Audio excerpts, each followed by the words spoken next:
Unfortunately, 13 years later, Syria has repeated the fate of Libya and Iraq. Unfortunately, there is no longer such a gorgeous and once beautiful country as Syria.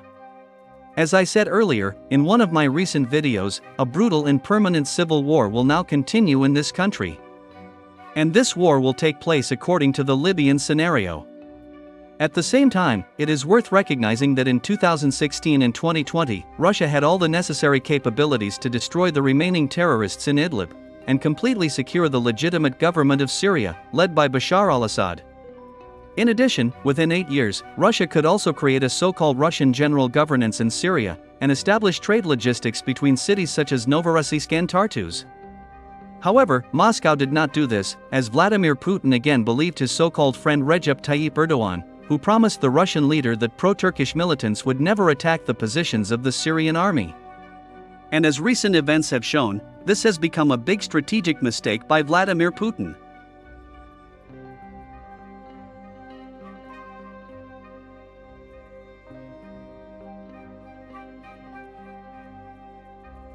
At the same time, analyzing the recent events in Syria, immediately in the eye catches the bizarre behavior of the Syrian army. The fact is that almost all units of the Syrian army did not resist the pro-Turkish militants during their offensive, and surrendered strategically important cities and towns to terrorists almost without a fight.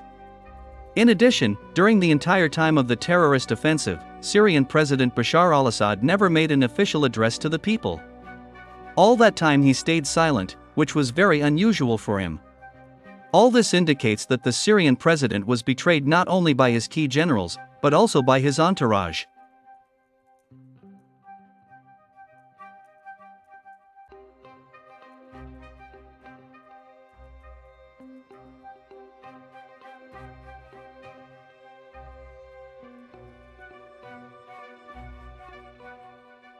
Unfortunately, it is worth recognizing that the fall of Syria was a major geopolitical defeat not only for Iran, but also for Russia.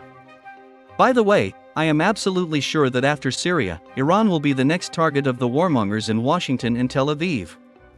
I am absolutely sure that with the coming to power of Donald Trump, the United States and Israel will launch the process of destroying Iran.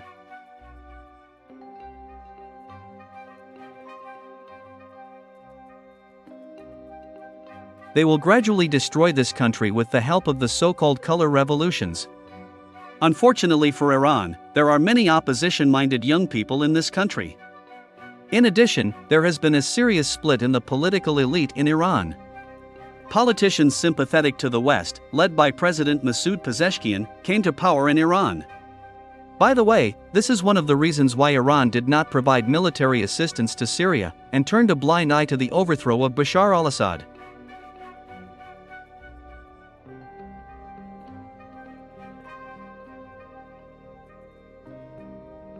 As you may remember, commenting on the assassination of Hezbollah leader Hassan Nasrallah, I said that his death would mark a major change in the Middle East, and that these changes would directly affect not only Iran, but also Syria. And as time has shown, I was right again.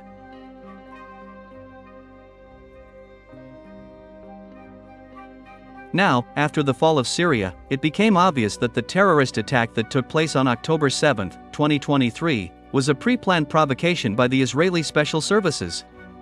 Moreover, the death of Iranian President Ebrahim Raisi was not an accident, but a real murder.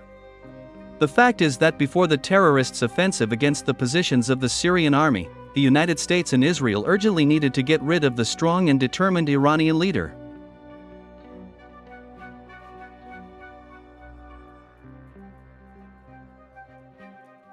By the way, 2 days ago, rejoicing at the fall of Syria, Israeli Prime Minister Benjamin Netanyahu broke down and admitted that this was made possible only thanks to the constant Israeli strikes on Hezbollah and Iran.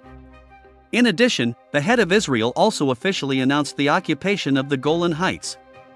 Thus, the Israeli Prime Minister officially confirmed that Tel Aviv played a decisive role in the overthrow of Bashar al-Assad and the destruction of the Syrian army.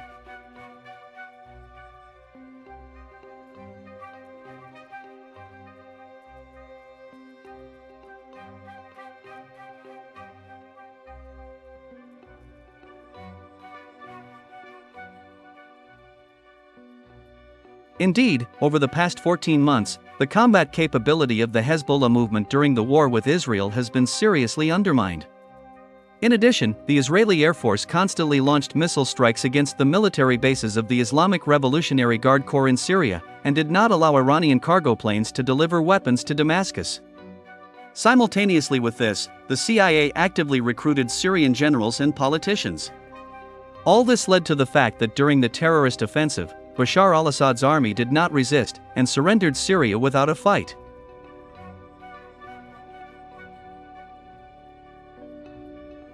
However, Turkey, the United States, and Israel should not celebrate ahead of time.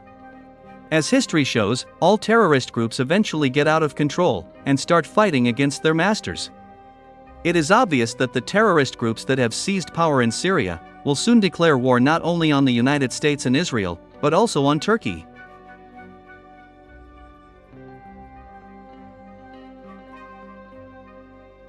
By the way, a few hours ago, the militants who captured key Syrian cities officially declared that the liberation of Syria was just the beginning.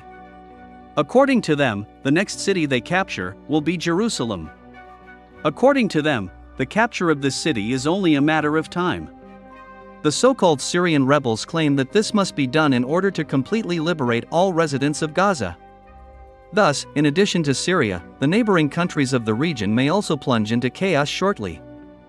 Moreover, everything that is happening indicates that by overthrowing the secular government of Bashar al-Assad, Turkey and Israel have received a state at their borders that is controlled by radical jihadists.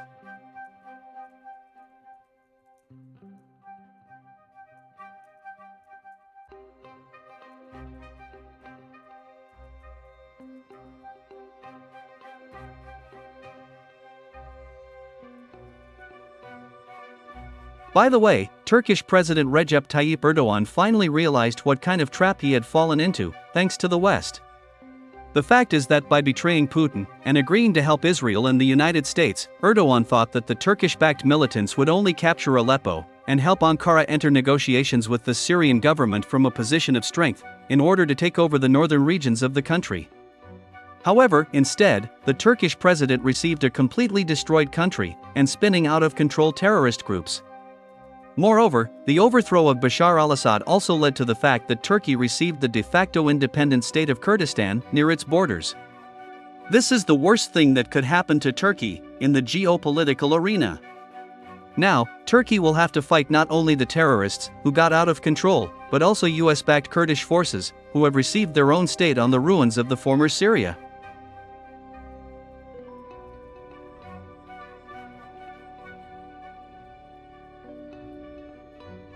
The fall of Syria and the flight of Assad also harmed Israel.